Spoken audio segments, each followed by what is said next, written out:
the voice in your ears and the face on your screen. I'm Perfect Purvis, and this is Pro Football Sweden, presented by Rare Athletics. This is our inaugural season talking about football in Sweden. So feel free to let us know in the comments how we're doing, and we appreciate all the feedback. Today, I'm joined by my co-host, Jallo Juice. What up, Juice? What is up, man? How you doing, bro? Hey, man, this is the last one, guys. I don't know if y'all know, but No, we've been on a little bit of a roller coaster this year. Episode 18, season one, PFS. Feel like uh, I feel like we did good. I won't get too sentimental because this is the beginning of the episode, but I do want to say thanks to our partners at American Football in Finland, Improve Athletes, Dog Mentality, and of course, Pro Football Sweden for making a PFS podcast available everywhere you listen to your podcast. And you can see us visually here on YouTube. Wherever you listen or watch, be sure to like, follow, and subscribe. Now, let's talk a little bit about football.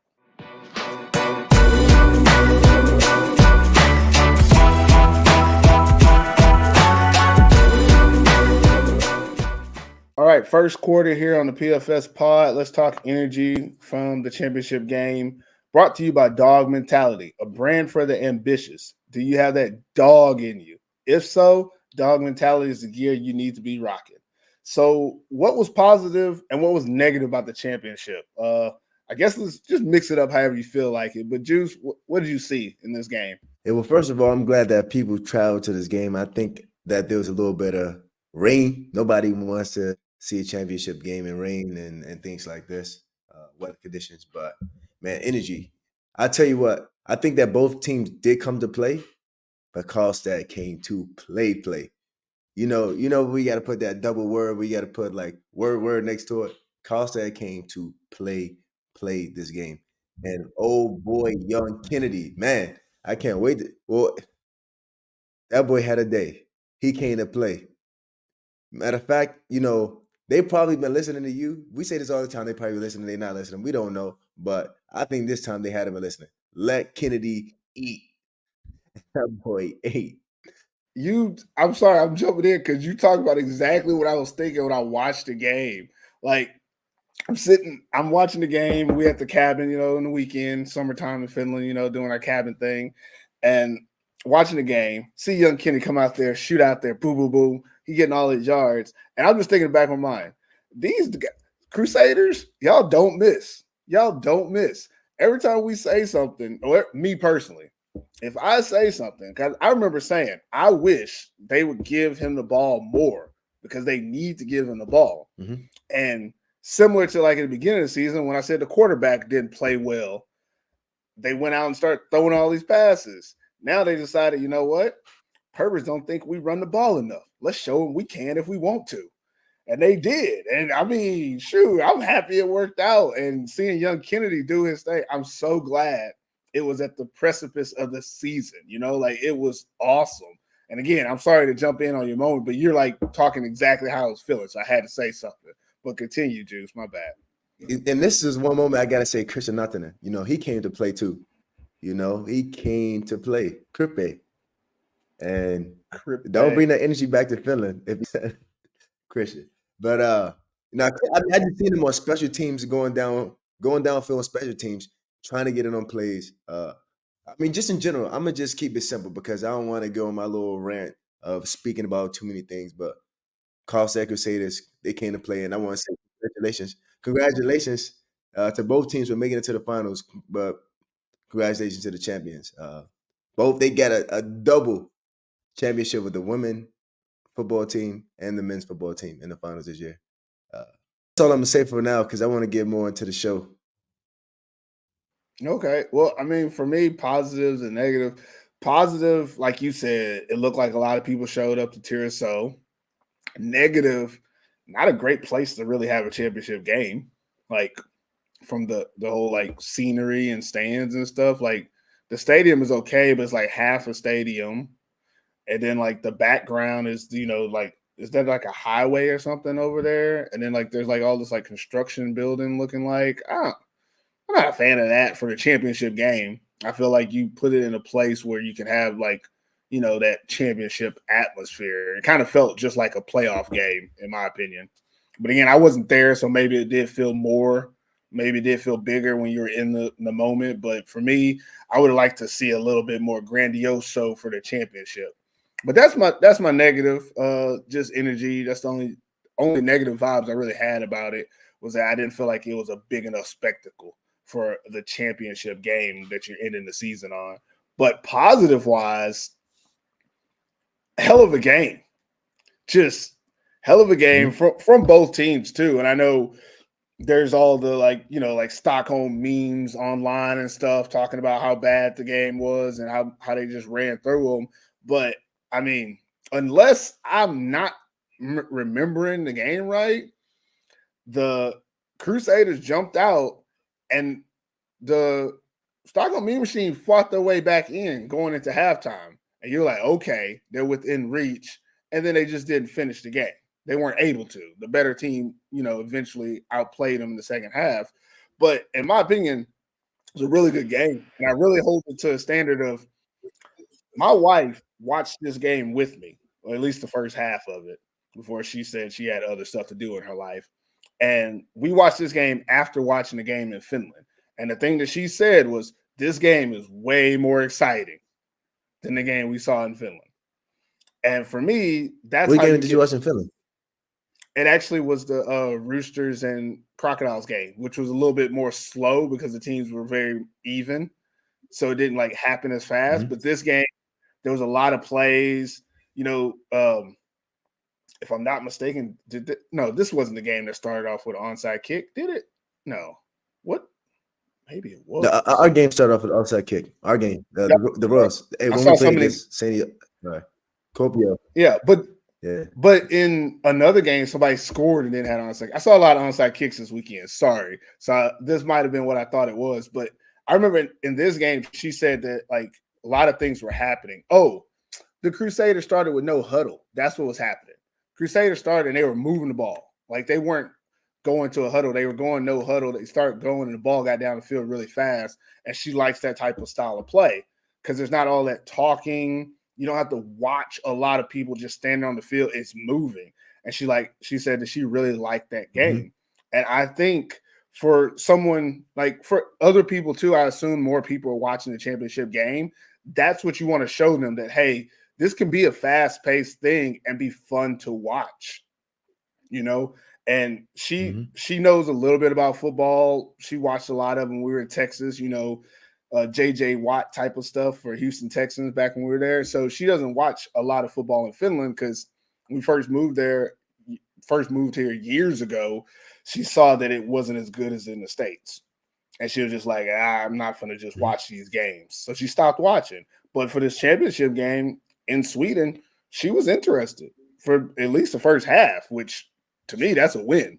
So I just want to say kudos to both teams for, putting on a good performance of football that other people could see. And I think if anybody internationally was watching, they probably would have thought the same thing I did. Hey, this is a really good game. And it's good to see these two teams play. So all positives for me on that end. And I guess that's it for the positives and negatives, unless you got something else you want to throw in there. No, I don't have no negatives I want to throw in there. All right.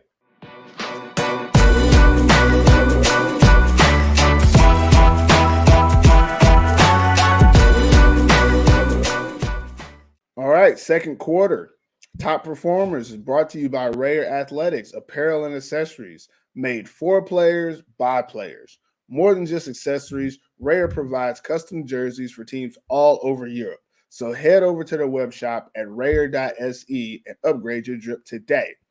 Now, before I get into this, if you're watching, you're going to notice that I'm drinking out of this coffee cup. This is tea, not coffee.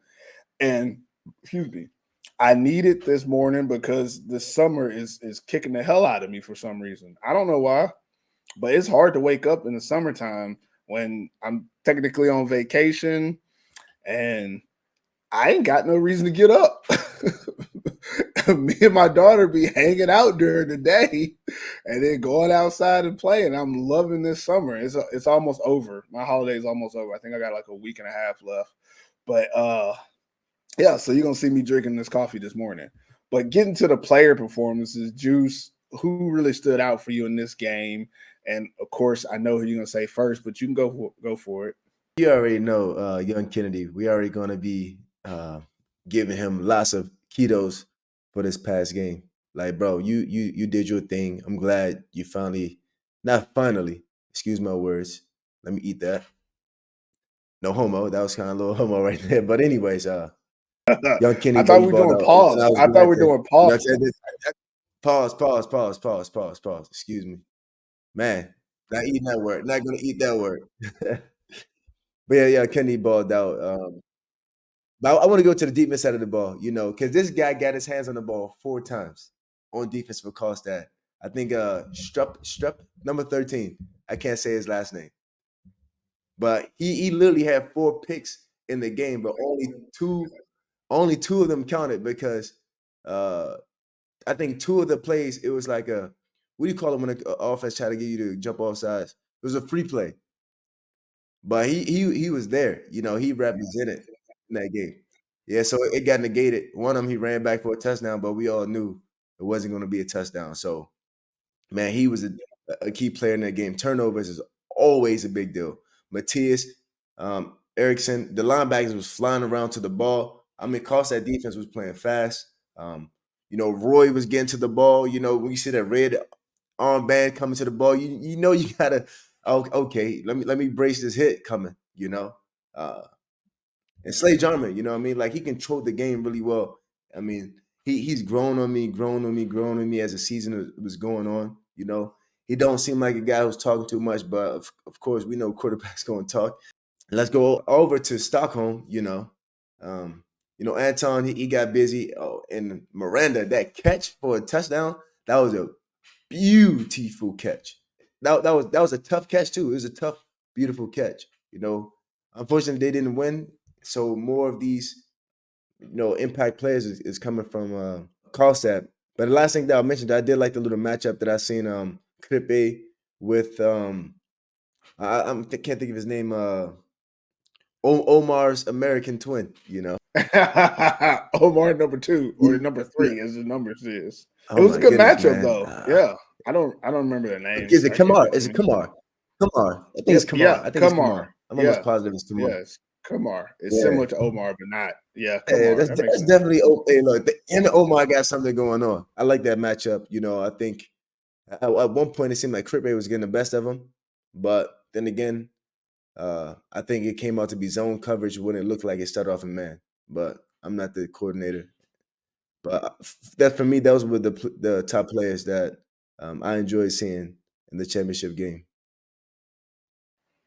I agree. And I'm just gonna kind of jump on your back about some of those players because I want to talk about the players that I always liked, kind of like my favorites, and how they all showed up in the championship.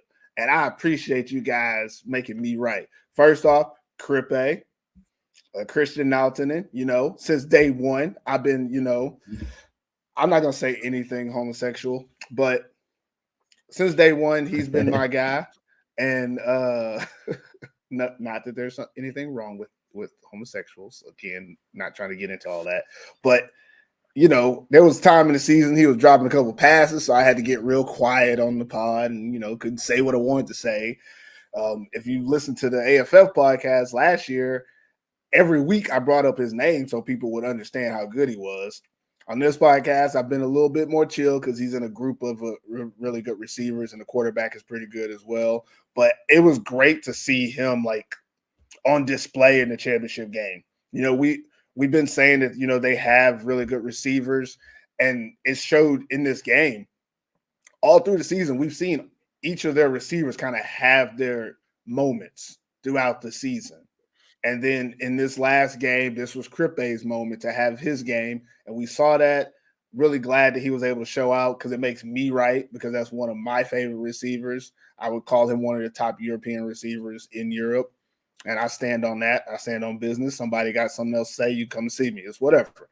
But then on the other side, another guy who I said you got to look out for is Robin Miranda, who in the playoffs has been playing a hell of of season as a receiver in place of Matthew Resloff being hurt and not being able to be there for the Mean Machines. Robin Miranda has stepped up. His gritty is still ugly as hell, but his intensity, his focus on catching the ball, making those tough catches, like that's something that you can't teach. You can only admire. And again, going back to myself at the beginning of the season, I said y'all got to watch out for Robin Miranda. And in the championship, he really showed up and played well. Again, not well enough for them to win, but I don't really think it was their offense is the reason that this team lost this game. And again, we'll get into that about reasons who won and lost later. But those are two players that I definitely want to talk about. Young Kennedy, I've talked about him all season. I'm not going to just keep, adding fuel to the fire. He won running back of the year and stuff. He has all the accolades.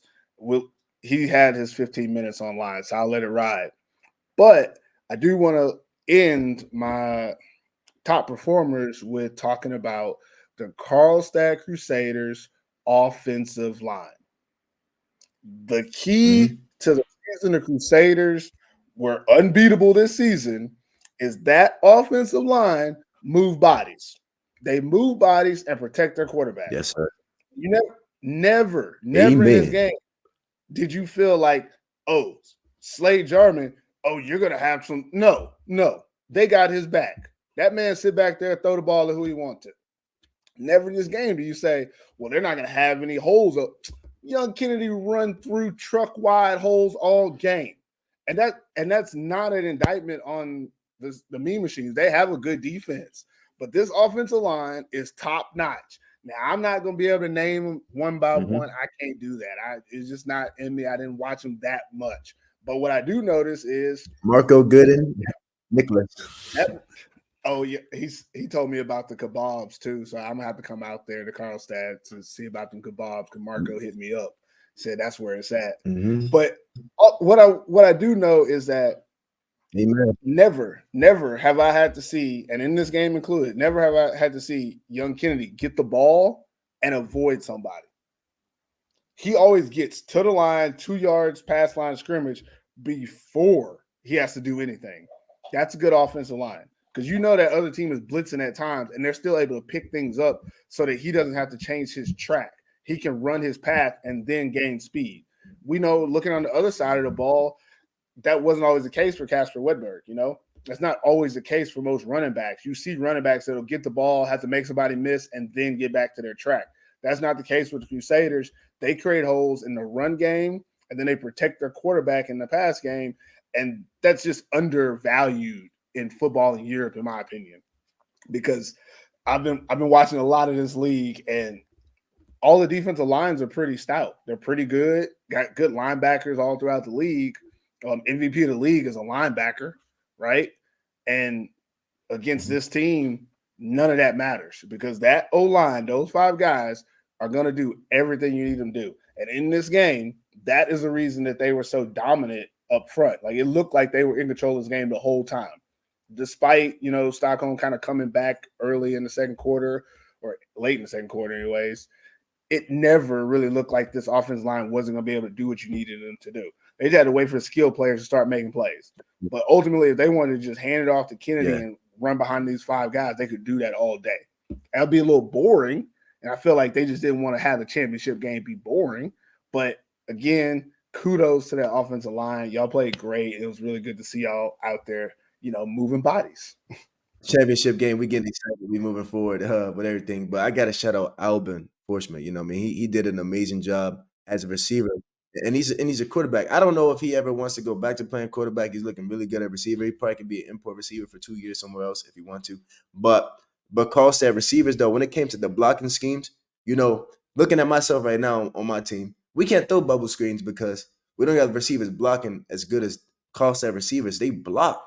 Like, you see the ball where you can see where the receiver's catching the ball, and it can easily where one of those backers or cornerbacks can slip off these guys and make the tackle, make it a 2-yard gain. No, their screens that they're throwing are getting at least 8 to 15 yards. You know what I mean? So, and that just emphasized like the blocking, the discipline of that. Hey, I'm going to be physical. And part of it, Christian Nathan in it, and also he's catching some of these screens. So I wanted to mention that as well. So shout out to the O line for them for blocking. Shout out to the receivers for blocking. They're all doing their part into the sport. Little things as such as being a good receiver blocking can make so much difference for an offense. Have you ever looked at Christian Naughton's like body size? And again, Oh yeah, that no boy. Diddy. That boy got ass. Like, you see how he built? Like, when you got legs like that, like that means you got some strength behind you. He got a running back's body, but he's fast and athletic enough to be a receiver.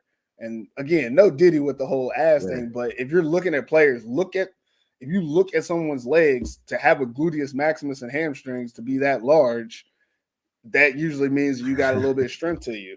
And them flat backers, they usually don't have no strength to them. And Christian Naughton, he is built like he's ready to do some things.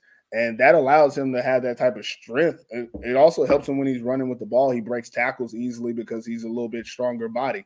And again, like you said, like blocking at receiver, even the other two guys, Albin and William, they're not built like Christian, but they're also very strong. And you can see that in them being able to hold those blocks against those cornerbacks on those bubble screens and quick screens. So, yeah, I agree with you 100%. I just want to throw that out there. Christian Naughton got body.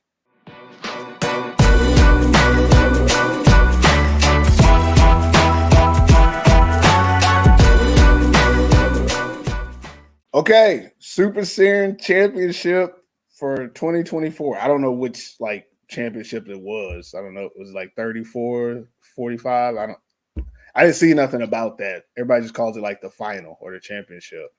So it's over. 2024 one is over. Do you know what it is? Maybe this is the last one ever because word on the street is that they're moving into the Scandinavian League next year. Who knows? We don't know yet, unless you know something I don't know. But that could have been the last Super Serien ever, unless the Scandinavian fails and they come back to Super Series. Who knows? I tell you this much: if I did know, I wouldn't tell nobody on the podcast. I keep my secrets here. Now, if you hit me up in a DM, I spilled tea, but I ain't telling y'all nothing on this podcast. I'm about to slide Got to in keep my DMs sources. right now. But the Carlstad Crusaders were the winners of this 2024 championship. But again, it's over now, but we do want to talk about it a little bit. So let's kind of go into detail on why they won this game and why the Stockholm Mean Machine lost this game. And I like to talk about the reason the Mean Machines lost first before we get to Carlstad. That way we end on a good note. So I'm gonna pass to you, Juice. What are a couple of things you think really did the Mean Machines in this game and how they ended up losing this game? Normally, I always start off with the offense side of the ball. But I'm gonna start off with with Stockholm's defense. I do believe that they were not able to put pressure on Slade Jarman to slow him down, to make him think faster and things like this. And the coverages, I don't think it was exactly the move to stop the receivers, to stop these amazing group of receivers. I don't think they had a game plan with stunts to try to confuse Carlstad's O-line to stop the run game, because Kennedy was just blasting through these holes. When you said that he didn't have to avoid any of the players on the field, he actually did. The only players he had to avoid was his own players. He was running through their backs because they was blocking him downfield. Like one of the runs he was going towards. Now I don't even know what sideline to say this, but one of the runs, he had to literally avoid his players, then broke loose, and number 22 cannot catch him down the sideline. It was like, man, Kennedy is that fast, because he don't look like he's running that fast. That's why early season, like, he's jogging. No, this guy is moving like his stride. He literally was jogging in that first game. Like he was jogging because the team he was playing was that bad. But he's fast, yeah. But it is deceptive. But he has a very explosive stride. That's why you can't notice his speed. But just going back to why they lost the game, then offensively, a question that I want to think about is, would the game make a difference if Matthew Refloss was playing? And I thought, no, it wouldn't, because, to be honest, Matt would have done damage, but Carlstad defensive game plan was just too good. It was just too good, and that goes into my reason why Carlstad won the game is because their defensive game plan was so well. The way they utilized their blitz and they try to do the disguise, and sometimes you knew the disguise were coming, but then it was like a bluff disguise, and the pressure they sent, was just a little bit too much, and the defense, was just phenomenal.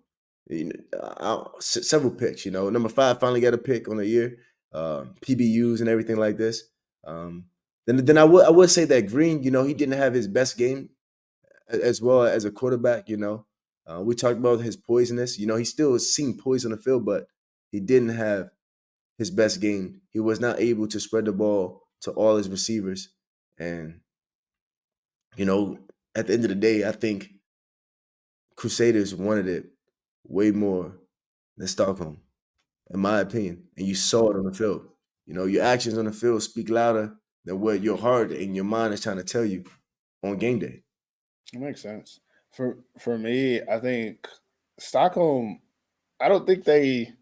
I don't want to say they didn't take it serious enough, but I guess similar to what you said, like Crusaders wanted it more. But I felt like defensively, they had nothing for the Crusaders. Like straight up, like they knew that going into the game that the Crusaders' offense was going to be overmatching them, and I don't think they did much to change that. I felt like going into the game, if I'm the Stockholm Mean Machines, I know that they're gonna beat us with their receivers. I'm not gonna let them beat us with their run. Like Mhm. I sold out on stopping the run, and it don't seem like they really tried. Seemed like they tried to guess what the play was going to be. They tried to say, okay, this looks like it's a passing situation. We're going to go into this coverage, and then it's a run play, and you caught off guard, and he gets 30 yards damn near every time, and there's nothing you could do about it because you just really weren't in the right set to stop the run. And then you're like, okay, well now they're in control. They're probably going to run the ball, and you get in a run stopping defense, and then they run a bubble screen, and then they hit you for another lick, and you're just kind of guessing the whole game. That's what it looked like to me. Again, I don't know for sure if that's the case, but for me, they never really said, "Hey, we're going to take this away and make you do this." They really just let the Crusaders do what they wanted to do. I mean, not let the Crusaders were able to do what they wanted to do, but I really felt like they didn't have a game plan of, "Hey, we're going to take this away, take this off the board at least." And make them beat us in a way that they don't want to. They never really did that. I didn't see them really sail all out for either stopping the run or the pass or stopping any specific player or stopping any specific play. It just seemed like they were trying to just guess and hope they were right. And a lot of times they weren't because the other team just had better players. I felt like they really just did not give their best defensively. On the offensive side, similar situation. Um, I don't know if this is what I said in the last podcast or not, but you didn't want to put the game in Derek Green's hands. Like you didn't want him to be the reason you lose. You want the game to go through Casper Wedberg, and I felt like they didn't feed him enough. And I know he wasn't having a he didn't have a great game, but he was still serviceable in that game. He was still able to make plays, but a lot of their turnovers, a lot of their bad plays were when they were having Derek Green throw those passes that were not short passes, weren't easy passes, and he was off this game. His throws were just a little off in general, and that's on him. He has to take responsibility for that. But again, if I'm the Mean Machines, I don't put him in a situation where he has to make those plays. I make sure that I run it through Wedberg and keep us in situations where we can keep it simple. And he has a lot of options, and the defense can't just sit back there. A couple of those interceptions. One receiver tipped the ball, so that's on him for Yeah. not catching the ball. One ball, he overthrew the receiver, and the defender just happened to be there. That's two. Another one, I think there was pressure that forced a high throw. And again, I still will get that to the quarterback. You got to just get rid of it or take that sack or something. And then I can't remember the fourth one where that one was, but a lot of it wasn't characteristical turnovers offensively, but it was situations that I think could have been avoided.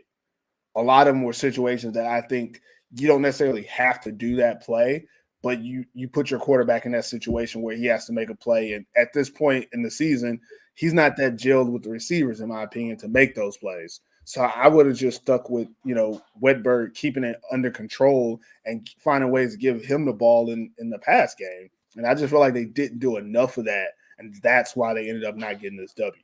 Those are my two reasons. But let's move on to the Carlstad Crusaders and why they won. So now we got some good things to talk about. Tell us some reasons why you think they won this game. I mean, I would say just two things. Like one, they had a balanced offense, and that was really well. Not that they had to throw the ball deep downfield, as we mentioned already. They do bubble screens and things like this to help them out. But another thing that I liked about Slade Drummond on the offense side of the ball was that he was not afraid to say, "Look, oh yeah, weakling over there, DB," and throw the ball up to that guy. He was not afraid to Ooh, do that at all. He was not. And I love when I see that from a quarterback to where he's like, bro, my guy is better than your guy. Oh, yeah, you got your American over there. I'm gonna still throw the ball his way. He threw the ball to hey, Crippe several times on the curl. he was throwing at Yeah, old buddy number yeah. 3. You're right. He was not afraid to throw the ball. Okay, I don't care if he's in zone. I don't care if he's in man. He got to stop this curl route. And they ran that same play several times. Mm-hmm. You You're know, right. and I like that. And I said two things, but I'm just like Carlstad defense. I already mentioned this point earlier when I was talking about Stockholm. Carlstad defense just, I mean, I will be discombobulated in my mind if I'm seeing them coming out with these disguises and not exactly knowing which coverage they're doing. You know, I have to study the tendencies. You know, they were confusing, and that's why you're throwing picks. That's why the ball is off topic, I mean, off target Off target. because of Yeah. these things. You know, I mean, Carlstad defense and the linebacks flying to the ball. DB's catching the ball. Number 5 got a pick. You know what I mean? Not saying that he couldn't You get picks, excited but about him I haven't getting seen that him pick. get picks. You know what I mean? Yeah. Yeah, I mean, you know, maybe because of color of skin. You know what I mean? Nah, no racism. Nah, but and Strepovic, I think that's his last name, but he's Serbian. That guy. I mean, you get Hey, turnovers, you're gonna win games, and they got yeah. normal, numerous turnovers. Like if I'm him, I'm still putting those picks on my highlight tape, the ones that didn't count. Yeah. Yeah. You Those know, still top plays. I don't care. Them top yeah. plays. That's why Carlstad won this football game, and I got a shout out to Tracy Greer because he was the DC and he organized um, that scheme. You know, when I played with Carlstad, he always had a good scheme. You know, I like the scheme. It was a little bit different in some ways to my university, but also in some ways it had principles, and that's what I liked about his scheme. Is very principle oriented defense, and I got a shout out to Christian Forsman, the head coach. You know, congratulations on your dub. You know, we haven't mentioned you much throughout this whole podcast. You know, but he did an amazing job. He was a great running back on my team. He was getting a little bit slower, a little rusty on the end. You know, started slowing down the juice, but he still had it in him. So, man, congratulations to you guys, BK Kennedy. Um, great season, man. Great season. Yeah. I think for me, Carlstad won this game because they were the better goddamn team. Like, across the board. Like, I just didn't feel. I chose the Mean Machine to win the game. I know that was my pick, and I still feel like they could have won the game, but I never felt like they were the better team. And in this game, Carlstad kind of just proved that point. And in the second half, over and over and over, they proved that point that they were the better team. Defensively, they shut them down. They were everywhere. Like you said, their linebackers were making all the plays it needed to. Up front, they created pressure every time it was a pass play. They held the run game in check. And then on the back end, it seemed like they had like 8 DBs out there. Because I don't care where they were throwing the ball. Almost every time they were throwing the ball, you would see 3 bodies just show up. Either get a pick, either decapitate somebody from the ball, or tackle them immediately after they catch it. Like there was always like people around the ball because they have a very fast defense, and there's not much you could do about that. I mean, they were the better team. And then offensively, like I said, I know, the receiver, the quarterback, the running back, blah, blah, blah. Man, if you got a line like that, you could do anything. And that's what they did. They did anything. And like you said, at one point they were picking on the American corner. They legitimately said, "We're so good, we're gonna have our Finnish guy go up against your American guy, and I'm gonna give him the ball. And I'm gonna give you 50-50 balls and see what happens." And more than 50% of the time, Krippe won that. This team came into this game knowing they were better and solidified it in their play. I really like the fact that they didn't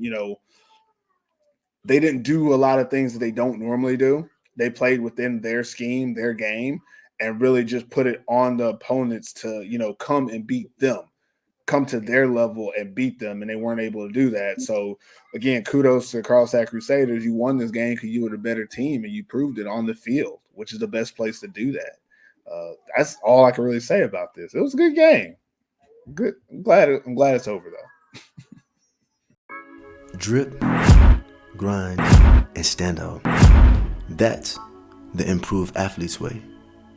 Improved Athletes, a European sports brand based in Milano. If you want to look good and be successful in athletics, go and head over to improveathletes.com to stand out with your new drip.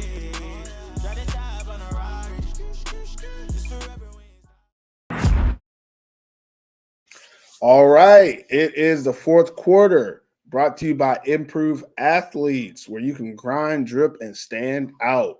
Let's take a little bit of time to discuss a few topics from the season. Now we're going to talk about the 2024 Super Serien season and give a little bit of feedback of things that went on, things that happened, and how we feel about them from the season. This is kind of like an open forum part. Is there any topic that kind of resonates with you from this season that you like to throw a little bit on? Maybe even talk about the all-star list or something. I don't know. You always bring this topic up. Well, Okay, let's do it.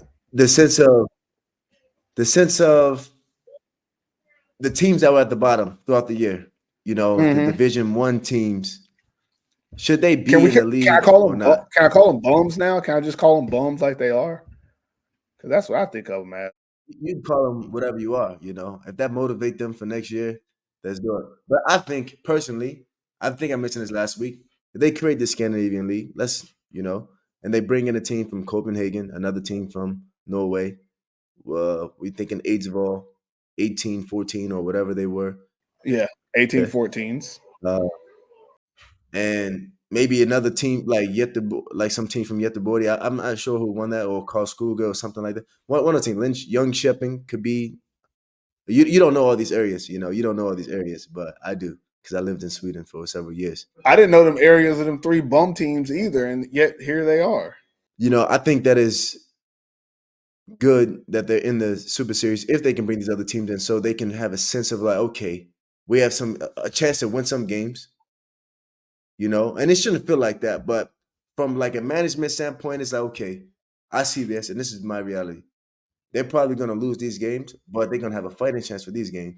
So when they do have home games, they're not getting massacred at these games, and they might get an upset, like we've seen Limhan Griffins upset it. The Blue Black Knights. That was an upset, and I agree. every team won a game this year. Every team won a game. So that's something positive. That's something That, positive. so But now, no, it's not. I'm sorry. That is not positive. Every team won a game. I mean, we Oh figured, my look, gosh. normally, How low are we? look, How low normally are we some setting the teams, bar? that is very low. I'm not gonna I lie. can't. I can't. But I listen to can't. I this though. can't let y'all just set the bar Most, low like that. It only took 2 games to get in the not, but playoffs. it's several leagues. Some teams go 0 and whatever, 0 and 10, 0 and 12. You know what I mean? They only played one game. Like, we never know if they double the matchups, who can win the next games. They didn't get a chance to, okay, we lost this game by this reason. Let's fix this and we can win this game. We don't even know. They only played one game throughout the year. So I gotta get a little bit of grace on that. They could have won 2 games, or they probably just only won that one game. They got lucky. Do not know. Ridiculous. I mean, I think they should double up on games. I think the Swedish season should be a lot longer than just 2-3 months. Then it's too short for a football season. It's got to For be a over football by season. July because everybody gone now. Only people that's going to be online is me and you. Everybody else on vacation now. July is holiday in Sweden, man. I mean, they could take a little break like how the GFL does, and in the season in August. You August? know, Ooh, well, it'd be closer to September because if you they double could up, be. you have another month and a half of games, right? Yeah. So it'd be Or closer maybe to they can. September. Yeah, you can organize the season. You don't got to double every single game. You could probably just double your conference. Something like this, and just have a few other. They had a couple like off weeks for teams as well because Stockholm was playing in the CEFL, so like they could fix that and put more games up there too. Kick him out of that. No CFL games. That's Too tough. much. Too much I budget traveling and everything like that. Kick him out of that. I don't know, but my thoughts on like the whole bringing up the D1 teams. I think from an international standpoint, it looks good to have 8 teams. I get what you're saying about other leagues and all that, and if that's the view you want to take on it, I mean, I'm not upset at anybody for saying, well, at least we're not as bad, or at least it's not as like these other places. But again, sorry guys, coming from Finland, I wouldn't hold myself to a standard of everyone else because that lowers the standard. And I honestly believe that when I'm looking at these lower Division 1 teams, first of all, you got teams that are saying, okay, we're going to play in the top league where everyone has imports, or at least everyone has American imports, but we're not going to bring in American imports. Topic right now. How much better do you think the teams would be if they would have had more imports, or American imports? Yeah, a much better. They'd be a much better team. But the situation is, we got teams with their own egos over, playing good football, and that's my reason of saying, like, I think it's stupid that you only need 2 games to get in the playoffs, More and if budget you don't win 2 games, could be a money thing. I don't care about the money. If that's the case, then nobody does Yeah. imports. If it's a money thing, if you have an organization and you can't have your organization compete because of financial setbacks, don't be in the league. That's my thing. Is if you can play in the Super Serien with no imports and compete every week, where we think, oh man, they got a chance to win, I got no qualms with you. That's not the case for Mhm. AIK or Limham Griffins. We saw that throughout the season, that both of those teams, had they had an import at either quarterback or linebacker or DB, both of those teams would have been exponentially better. But they didn't do that, yet they Which still were team? allowed to play in the top league. Which Go team ahead. out of the teams, the lower teams, if they would have had imports, it would have been like they could have been at least like in the semifinals game from those lower I teams. think Which team do you think that could I be? think both teams I just named, I think AIK You said and Lemon. Limham Griffins both had teams good enough that if they had imports as dynamic as somebody like Alpha Jallo playing on their team, they would have. There's at I least two appreciate you. games that they would have won. Or if they would have had a quarterback. I'm not gonna name a dynamic quarterback. I mean, if they had a Jadrian Clark or something like that, they both would have won games they couldn't win. AIK's biggest setback was they couldn't score points. They just couldn't manufacture offense. They had a decent quarterback, but the offense just didn't score points. You get a running back or a quarterback in there that is going to guarantee you points, they win 2 more games in the season. Same thing for Limham Griffins. They actually had a lot of firepower on offense, but their quarterback was their heel. Like, he held them back. He got frightened, couldn't stay poised. And then when they changed the quarterback, it slightly made them better, but it was too late at that point. The games they could have won, if they would have had an American quarterback earlier in the season, they would have won a couple more games, including the upset that they did pull off. So it's those situations where, yeah, looking at it, hindsight is 2020. Of course, we can always go back and say, but let's be honest. You go into a season knowing that everyone else has European and American imports on their team, and you decide you're not going to have any of those, and you've only played Division 1 before. How do you really think that was going to end? The exact way it did. And going forward, for me, it's one of those situations. If I was any of those top teams, I wouldn't want the Division 1 teams in my league because you get in a situation where you're playing those teams.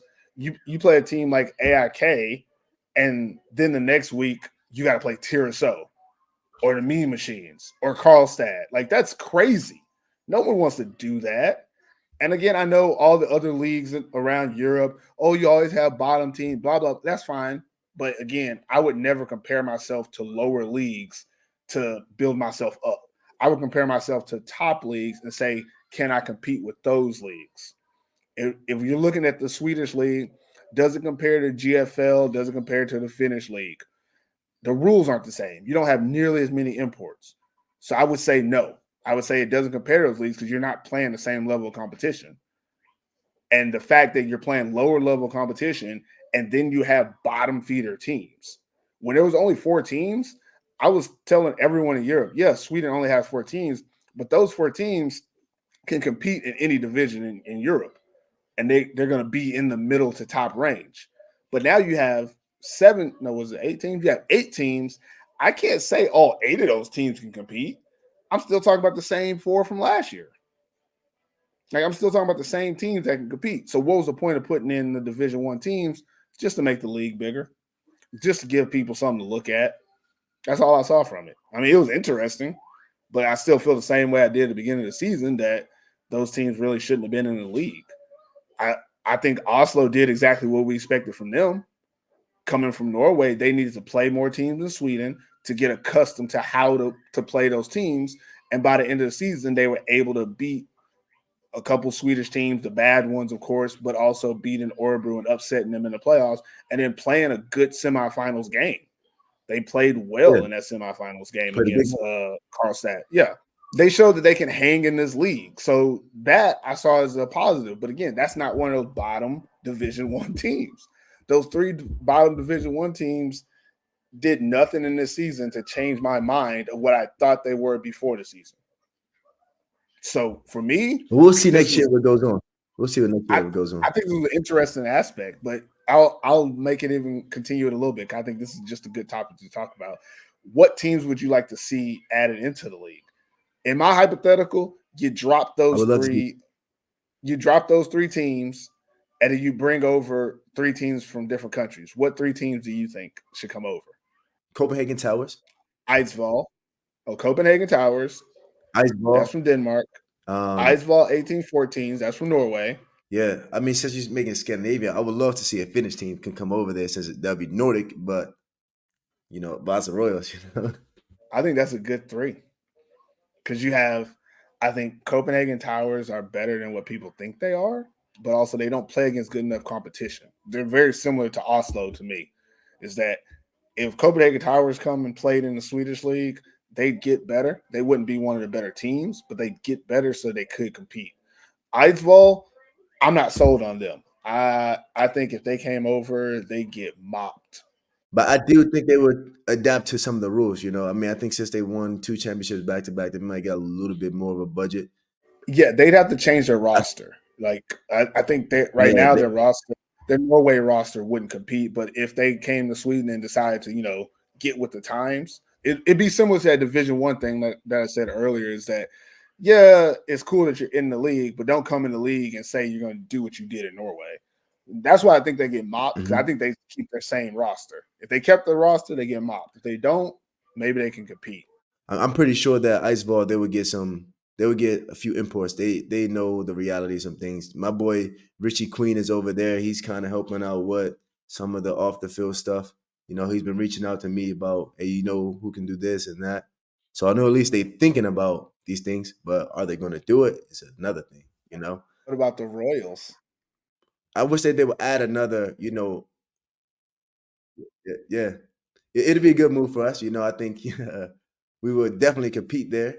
But we gotta see how we compete with if we had to adapt to their rules. Where we would need to lose an American. Versus uh, the rest of the teams gaining one. But the flip side of this, though, I wanted to mention. I know we're talking about men's football right now, the women's football. Shout out to Carlstad Crusaders again; their women's for winning championship.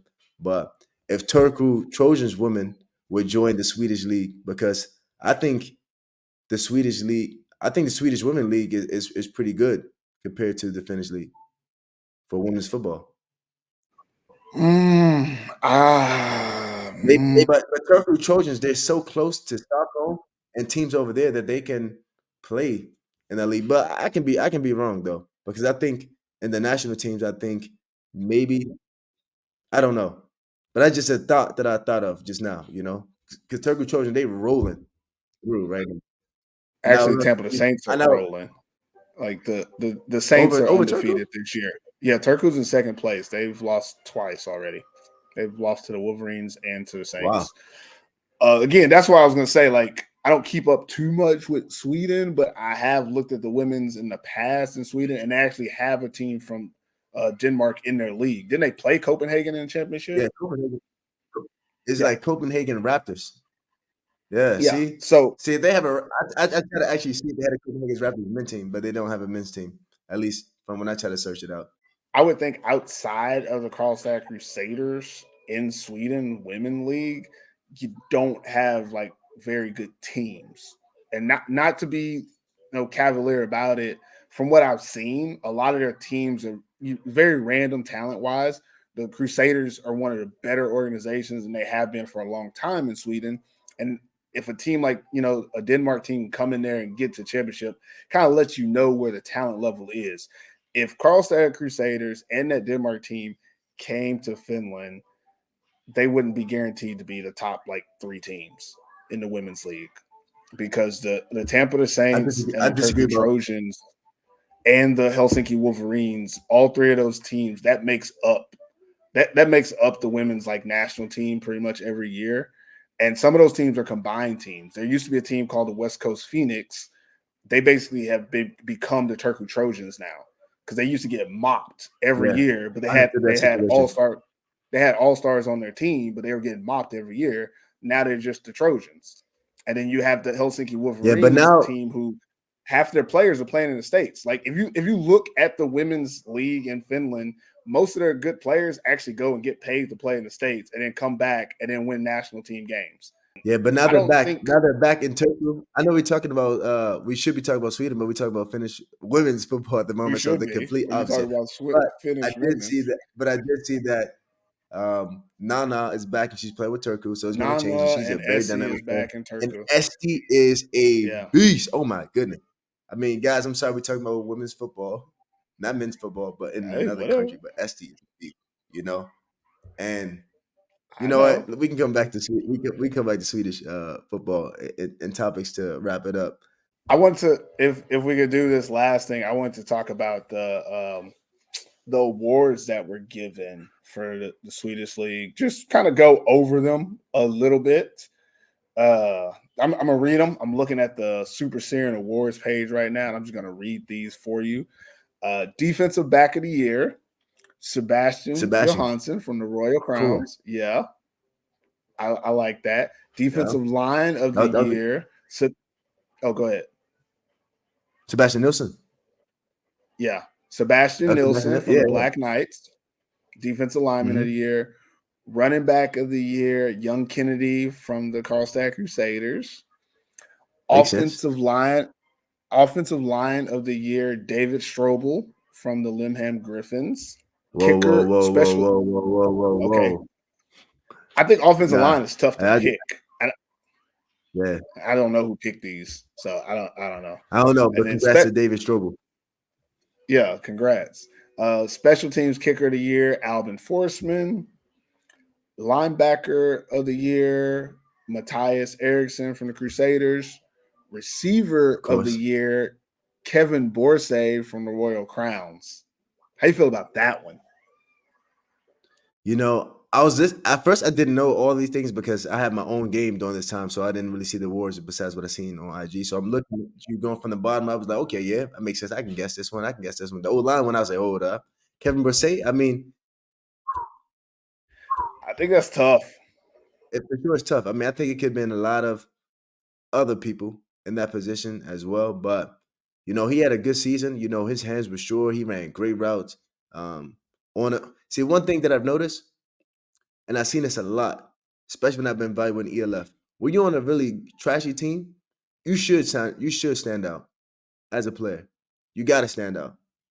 But when you're on a good team, it's way harder to stand out because you got to spread the ball to other people. The running back could be really good, so you're not getting the ball as a receiver, and things like this, you know. Or if you're in the D line, imagine like you got another guy on your team who's just as good as you, and he's eating as well, and you trying to eat. I mean, D line position is kind of a little bit, more challenging. You can get double teamed. Not both of you guys can get double teamed. So go here and there. But when it comes to I set that picture up to say this. So when you're in like a good receiver core team such as Chiriso, Carlstad, or Stockholm, it's hard to get that play. But Kevin Brissett, he was standing out. He was shining out. He was standing out, shining out, whatever you want to say, almost every game this year. So I can't blame a team for not for giving that award to him. But one thing I do want to say about when it came to receivers, and this could be another topic, is that William Von Comp, he was in a trajectory of like, oh yeah, this guy probably be that guy. In my mind, early in the season, maybe could have switched for some other people, but then it's like his play went downhill. It like decreased, and I was like, bro, where'd that come from? Then I thought about, oh, maybe the fact he's on the team with other good receivers. They keying on him. They got Natanen, Kribe, then they got Alvin Forsman who's standing out, and they got you. Then they had another guy, 13. He was playing some receiver as well when he came back. So, so eh, I'm not knocking Kevin Bursay at all. Congrats to him. I think he deserves it. But there's other guys who he got to be like, if I'm getting that award, it's like, man, I can think of thousands of other people who can get this award as well. Thank God, thank my family, thank mama, sister. The quarterback of the year is Slade Jarman. It makes sense. Rookie of the Mhm. year, Valdin Sonne from the Limham Griffins. I don't know if he Position? played the whole year, but defensive lineman, young kid. Yeah. I think he has some like offers from the states or something like that. And then again, the But MVP, league MVP, William Sowell. yeah, I mean, he played both ways and dominated. So, I mean, I wouldn't mind giving that award to him. Yeah. What is like your overall thought on like these like selections? Like, you have any general thoughts towards them? Because I'm looking at it and I got some words, but I'm gonna try to be nice today. I mean, well, nicer than I normally am. If that makes sense. I mean, I don't that rookie did not stand out to me. I mean, so I don't know about that. I mean, I think without Will Saul being on their team, I don't think that they make the playoffs. Or I think they win some games, but not make the playoffs. He was a big factor, and other people said, "Man, that guy number one from Oslo, he was a different, different breed." So MVP of the league for sure. Um, I mean, there's not too much I can disagree with besides the O line. Don't that guy didn't. I guess he good. He stood out because their O line wasn't so good. So that one guy stood out. But it's kind of hard to say that when you see Costa the whole O line is really good.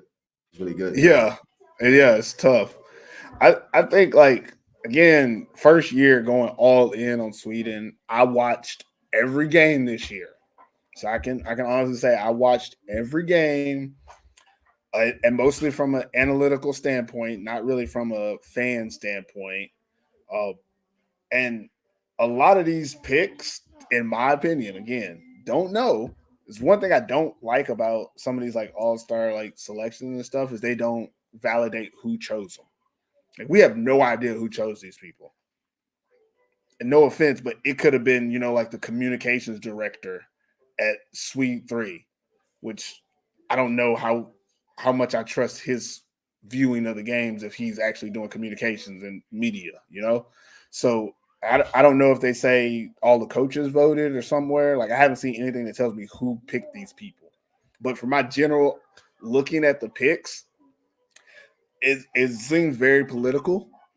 I think choosing William Sowell as MVP is probably the most legitimate thing about the list. Like that makes so much sense. But Yeah, that one also, makes a lot of sense. The quarterback toward the end of the year, it made sense. And I would say Sebastian, uh, both Sebastians in their positions make sense. Even more towards the DB. The D line, there was that one is like but it makes sense. But it's like it's a lot of options out there. But the DB position, Sebastian, he was a dog all year. He only had one decent game, one game where we say it was decent. I guess it I guess to me it really just matters. Like I'm not sure what the qualifications specifications is. Like, are you telling me who's like the most productive player, who's the best player? Because some of these guys, like Kevin Borsay, he led the league in receiving yards. So I assume that's why you pick him over the other receivers. Makes sense. Slade Jarman was the passing yards leader, and also he was the best quarterback in the league. Like that's easy. That's Mhm. not anything to do. Young Kennedy, I think, is the most talented running back, and definitely in the championship he was the best player. But then you have Casper Wedberg, who has the most rushing yards, and like I don't know, one of them is utilized more. So who could be better? Again, I still think that's an okay pick. And then the two guys that you disagree with, the rookie of the year and offensive lineman, they both play for Limham Griffins. And that sounds Oh yeah. suspect. Like that's like I'm sorry.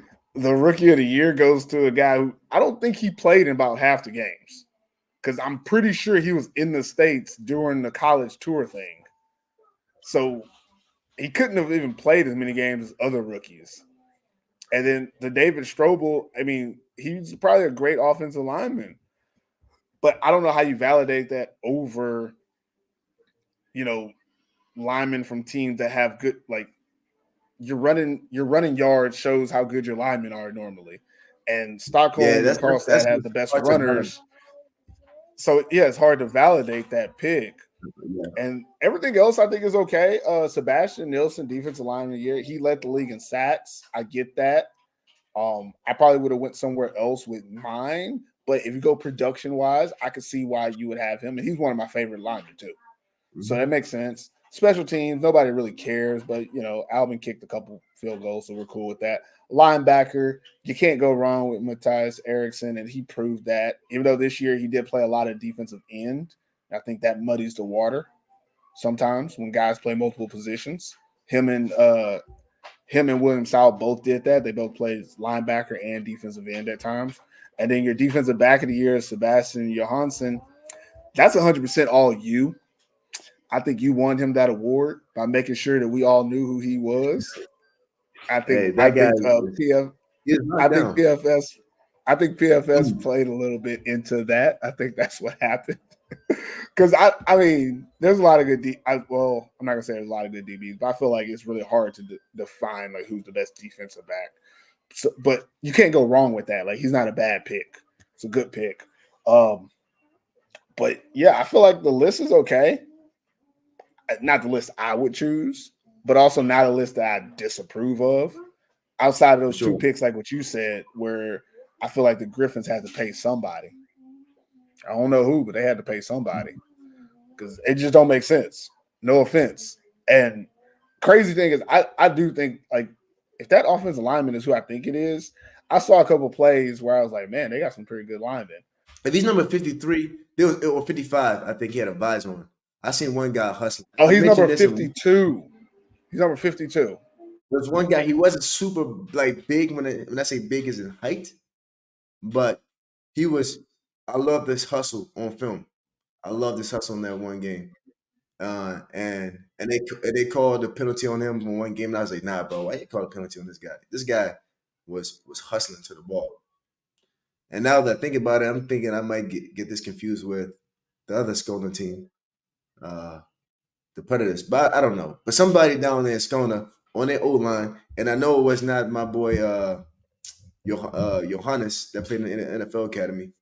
He was balling on the O line. So whoever you are, bro, sorry I don't know who you are. Congratulations, dog. Yeah, but overall, I think the awards went okay. I think people probably expected us to do an awards this year, and we probably should have, but I'm okay that we didn't.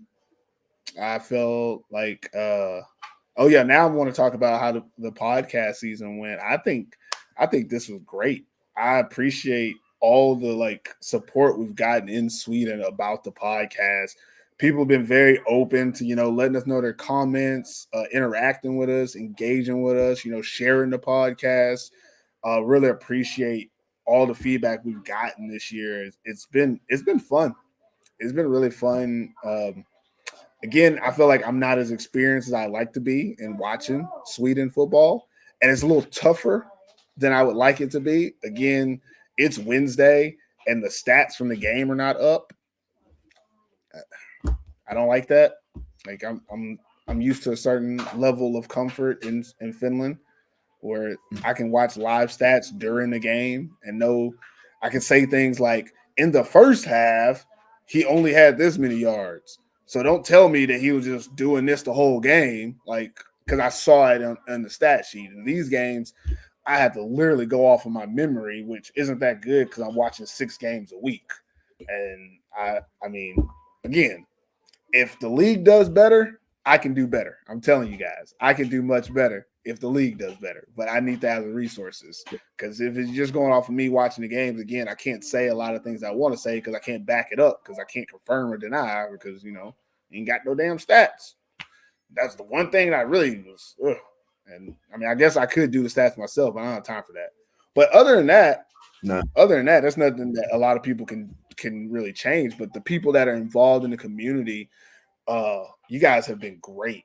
Like I feel I feel so good compared to when I started my podcast in Finland from the community supporting us and enjoying the podcast and wanting to hear our thoughts and appreciating what we're doing. You guys have been really great and I just really appreciate it.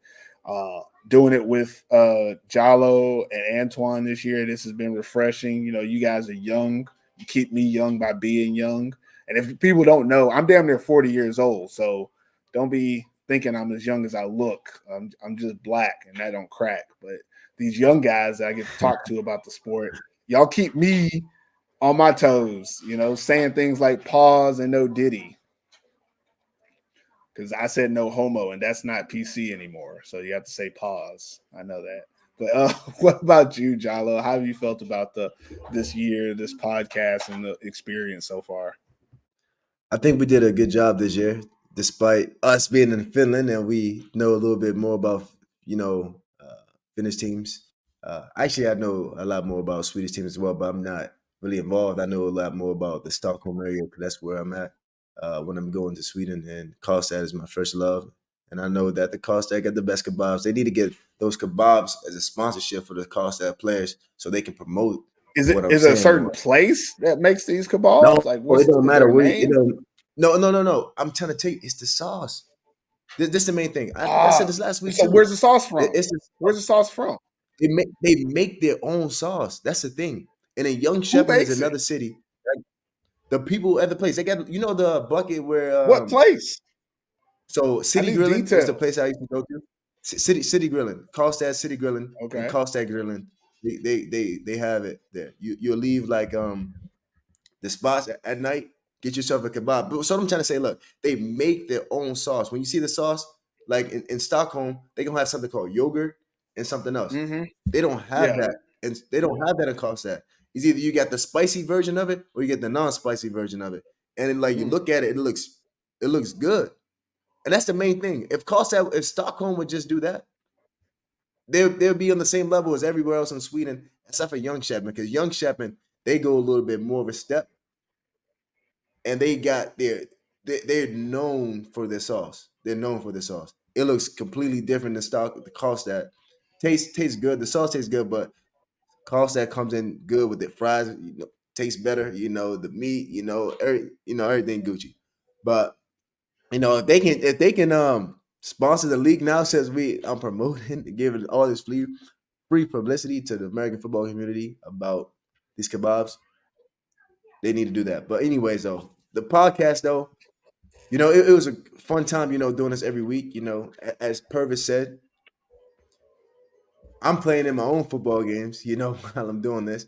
And I got to study film, then I'm going to watch a game. So bear with us if we can't get everyone names correct, and be 100% professional as you guys would like this to be. But if we're doing this next year, it's going to be a step up. If some people want to sponsor the podcast, throw some extra things in there so we can get some better analytics on some things. Text them again. We need the help. And I enjoy doing this, bro. I enjoy doing this. Yeah, it's been fun. Also, if some of y'all would just get some names on the back of y'all's jersey, that probably would help. Like, Yeah, that will help out a lot, that would because help so we can see much. the Because yeah, I'm trying to learn the names, but it's hard when you don't like. It's just like anything else. You need repetition, and if I'm not seeing the name, even though I read it once, I'm not making the connection to the jersey right away. And then after that, I forget it because I'm not seeing it like on a for regular sure. basis. But like if I'm watching a full game, a 2 hour game, 3 hour game sometimes, and I keep seeing this name on the back of a jersey and the number, I'm going to be able to make that connection when I'm talking 100%. about them later. But right now, even like the numbers, I'm like, I mean, teams like K Town Predators, I can't even read their numbers half the time. And that's just because the jersey like is weird set up. So I don't know the numbers or the names because I can't see the numbers. They don't have any names on the back. And I'm just like, this team is playing like this. And this is Yeah, and mostly for you guys who some organizations, okay. and I was about to say there's some organizations they can't shout out, they can't dead us for our Mm, unprofessionality for not seeing the numbers because you're streaming on your page. We can't even, mm, you guys over there and we looking over here. So give us some grace as well from that. If you guys put your numbers on, if you guys be professional, put your names on the back of the jerseys, we wouldn't have to be saying your numbers because we know your numbers. We just don't know your names. yeah, and just little things. I mean, obviously, I don't want to say like I don't want to make it sound like we're talking bad about the league, but I I have seen much improvement since like 3 or 4 years ago in Sweden. I feel like it was much worse than it is now. So there's been some improvement. At least we have all the games streamed. That's definitely on the up and up. So I look forward to doing this next year, next season. However that works out with Sweden or Scandinavia. I think PFS will still be here, and we'll be excited to keep it going. And I think we'll do a quick break, and then we'll just get out of here. Hey there, sports fans. Are you interested in exciting sports of American football, flag football, or field hockey?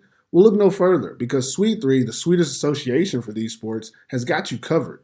Sweet 3 is not just about games, they're about building a community, players of all ages and backgrounds coming together, supporting each other, and having an absolute blast on the field. Sweet 3 is proud to be an advocate for the Swedish sports movement where integrity and sportsmanship reign supreme.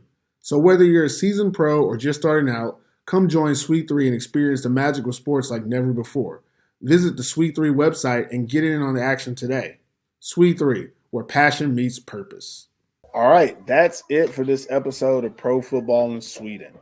Anything else we need to talk about that we missed before we get out of here? No, we didn't miss anything at all. Congratulations to Carlstad Crusaders again. Congratulations to the coaches. Congratulations to all the teams that made it to the playoffs. And congratulations to everyone who made it throughout the whole entire football season in the Super Series this year. Shout out to all the people who won awards as well. So I think we touched on pretty much everything. Sorry that Antoine couldn't be with us today. He's over in America. Time zone's completely different, got the kids and everything like that. So bear with us. We all family men. We all fathers. Uh, and don't be, now the season over, don't be afraid to DM us or comments on uh on our pages, Pro Football Sweden, American Football Finland, Ball International, on some things that we can do to improve the league or just improve our platform to get better attention towards American football in Sweden, because we want this sport to grow. We're doing this for you guys. So show love and give grace as we will give grace as well. Yeah. And I'm just gonna throw this out there. If y'all really like the podcast, slide your ass over to AFF Podcast, American Football in Finland, because we still got half a season going and we be talking about Jalo Juice every week. So if y'all want to hear about him Yeah. and listen to me a little bit more, just slide on over to AFF Podcast. Doing similar work, a little bit different league, watching the Finnish league, of course. You can watch those games on Route 2. Hopefully, some Swedish players slide on over for the second half of the season, so that'd be fun. I heard of the rumors, some people going to some other teams and not coming to my team. And there's going to be some Swedish players. So there's going to be some Swedish bowl you're going to see emphasized at some point. Again, I've heard, I know, but I ain't putting it out here. But if you if you want to keep up with us, like what Jalo said, message us at Pro Football Sweden. You can send Jalo a message, you can send Perfect Purpose a message, Antoine a message. Uh, Whatever you want to do going forward, we want to make this better as we go forward, as well as we uplift the community of football in Sweden. So we take all criticism seriously, and we appreciate any feedback that you're willing to give us. And again, follow us at Pro Football Sweden on Instagram. It's been a pleasure, and this will be a wrap for season 1, episode 18. And we'll see you next year, guys.